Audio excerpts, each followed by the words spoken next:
mexicanas y mexicanos, miembros de las Fuerzas Armadas, presidentes de la mesa directiva de la Cámara de Diputados y del Senado de la República, compañeras y compañeros.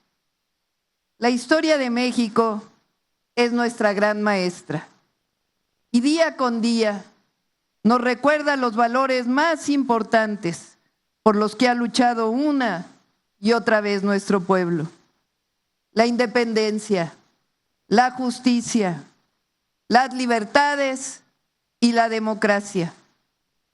Hoy recordamos uno de los momentos más patrióticos y conmovedores de la defensa de la patria.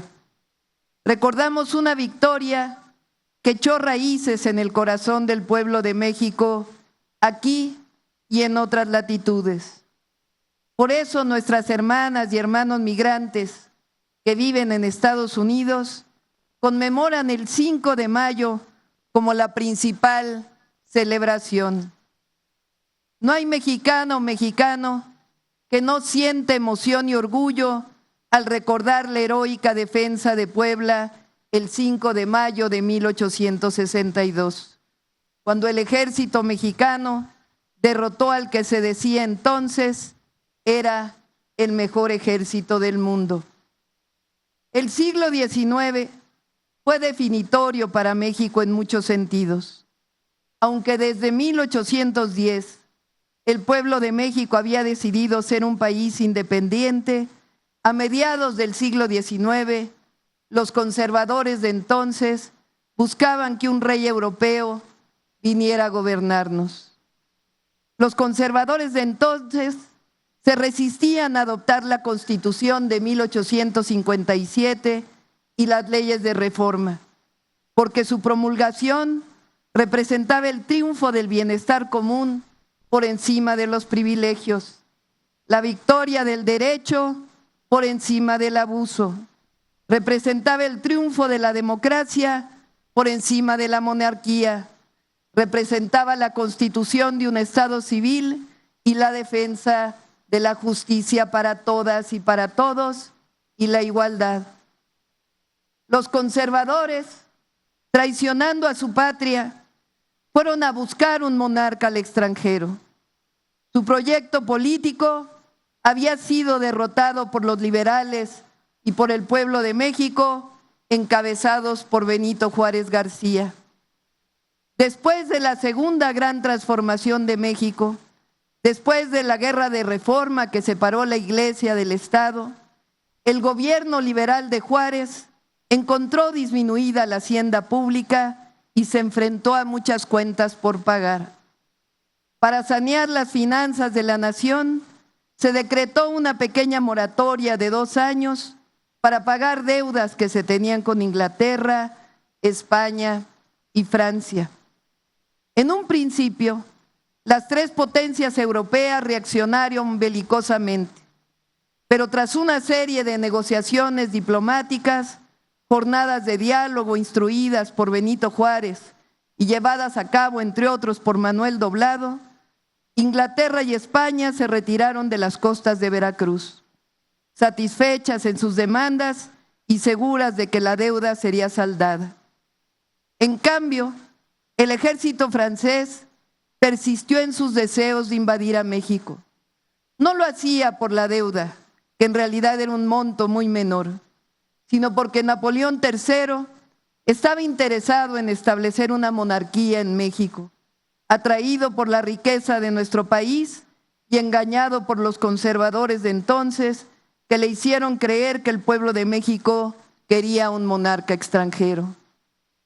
Ante la amenaza de una invasión armada, el presidente Benito Juárez ordenó la creación de las Guardias Nacionales y del Cuerpo del Ejército de Oriente. Hay que decir que la dirección de la defensa de México fue ofrecida en principio a otro general que se rehusó, quizá intimidado por la responsabilidad histórica. En cambio, el general Ignacio Zaragoza aceptó diciendo que triunfaría seguro de la valentía y el honor de sus tropas. Zaragoza decidió concentrar sus fuerzas en la ciudad de Puebla y desde ahí defender a México.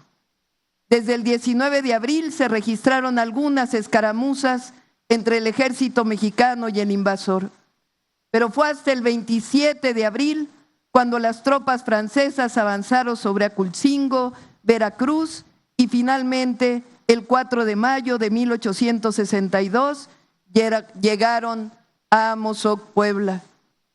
El general Ignacio Zaragoza contaba apenas con 4,852 soldados y tenía poca artillería. Según se dice, en una junta de generales que tuvo lugar en Puebla el 3 de mayo, Zaragoza, al notar el escaso número de hombres, ordenó a todas las unidades morir en sus puestos si era necesario. El ejército francés superaba en número a los soldados mexicanos y tenía un menor armamento. Contaba además con el apoyo de unos cuantos mexicanos intervencionistas. En una carta al general francés, le comunica a su superior con arrogante ignorancia que sería en esa batalla dueño de México. Lo que no sabía el ejército invasor es del patriotismo del pueblo de México, la valentía de sus soldados, su entrega y su capacidad de sacrificio. Cuanto más preciado se encuentra el peligro. Las palabras con que el general Ignacio Zaragoza se dirigió a sus tropas son las siguientes: puede ser que ellos sean el mejor ejército del mundo, pero nosotros somos los mejores hijos de México. Un mensaje que atraviesa años de historia y resuena en nuestro presente y siempre en el corazón del pueblo de México. A las 5 de la mañana del 5 de mayo comenzó esa memorable batalla. El general Ignacio Zaragoza formó 3 columnas de apenas 1,000 hombres y ordenó que avanzaran para hacer frente al enemigo, mientras que dio órdenes para que la artillería se ocupara en fortificar la plaza. El ejército invasor avanzó hacia el Cerro de Guadalupe con una columna de ataque que superaba en número a las mexicanas. Pese a que era un movimiento inesperado, el general Zaragoza respondió con audacia al movilizar la brigada Berroizábal, al cuerpo de carabineros de a caballo, al batallón de Reforma y al de Zapadores, que rechazaron con valor y dignidad la invasión. Fue hasta las 7 de la noche del 5 de mayo de 1862 cuando el ejército enemigo emprendió la retirada a su campamento. En el telegrama que el general Ignacio Zaragoza envió al presidente Benito Juárez tras la batalla de Puebla, se leía: las armas del supremo gobierno se han cubierto de gloria.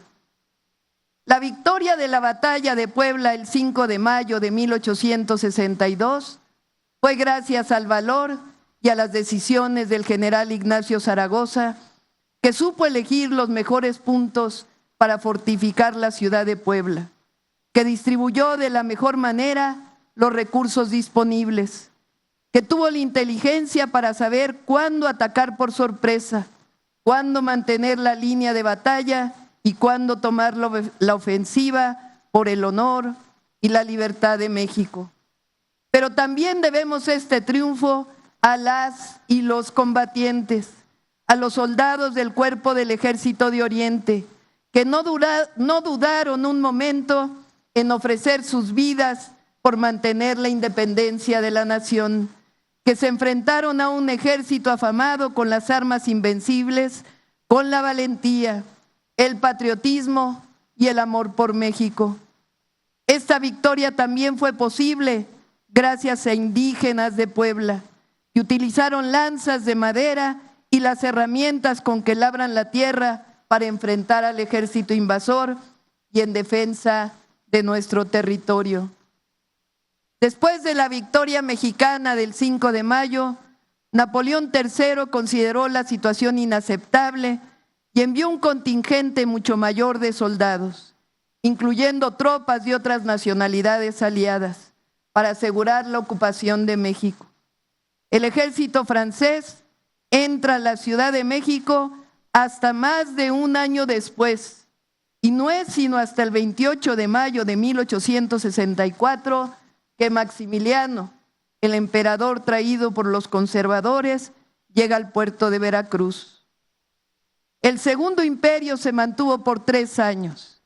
En 1867 nuevamente triunfó la República, gracias a la resistencia de Juárez y los liberales, y de un pueblo entero que deseaba su independencia. Chinaco fue el nombre despectivo que los conservadores pusieron a los combatientes de la Guerra de Reforma y contra la intervención francesa. El triunfo en la batalla de Puebla anticipó el resultado de esa deshonrosa intervención, que terminaría con la victoria del proyecto de nación republicana y liberal encabezado por Benito Juárez García. 4 meses después de la heroica batalla, Zaragoza enfermó de fiebre tifoidea y falleció el 8 de septiembre en esa misma ciudad. El 11 de septiembre de 1862, Juárez declaró a Zaragoza benemérito de la patria en grado heroico. Por sus méritos se renombró la capital poblana como Puebla de Zaragoza y su nombre se inscribió con letras de oro en el Congreso de la Unión. El general Ignacio Zaragoza, un héroe que lleva a México en su gloria. La victoria de la batalla de Puebla es un símbolo de resistencia y defensa de la patria. Es el mensaje glorioso de nuestro pueblo por la defensa heroica de su independencia. Hay hombres y mujeres que los juzga la historia como traidores. Hay otros que permanecen siempre en el corazón de su pueblo. Ignacio Zaragoza es uno de ellos. El 5 de mayo nos recuerda que el presente y el futuro de México es el de ser una nación libre, independiente y soberana. Esa es la historia de generaciones que han dado su vida y de muchas y muchos otros que siempre estaremos dispuestos a dar nuestra vida por amor a nuestra historia, por el legado de patriotas y por el pueblo de México. ¡Que viva la soberanía nacional! ¡Que viva la batalla del 5 de mayo! ¡Viva! ¡Que viva Ignacio Zaragoza! ¡Viva! ¡Que viva México!